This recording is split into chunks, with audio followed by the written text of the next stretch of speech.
Mana bugun 2026-6 mart kunida Yakkabog' tumani Chuqur mahallasida fuqarolar bilan uchrashuv o'tkazyapmiz. Bizda hozir mavjud produktlarimiz bor. Biznesga birinchi qadam mahalla loyihasi 312 qarorga asosan 3 ta taklifda bizlarga produktlarimiz yetadi. Mana shu produktlarda kimda shu taklif bo'lsa, kim olmoqchi bo'lsa, birin-birin gaplashamiz. Bu bo'yicha hozir hammadan yozdirib olamiz. Kim olmoqchi bo'lsa.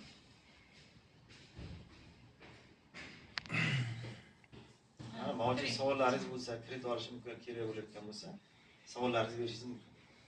Qarang, men shu mahalla loyihasi bo'yicha kredit olmoqchiman. Qanaqa hujjatlar qilishim kerak? Mahalla loyihasidan olmoqchi bo'lsangiz, o'sha belgilangan mahalla bor sizda, masalan, Jaychi mahallasida bo'layotgan bo'lsa, Jaychi mahallasiga borasiz. O'sha yerda mahalla bankiri bor, mahalla agenti bor. Shu bilan birgalikda siz o'zingiz band qilasiz yoshlarga.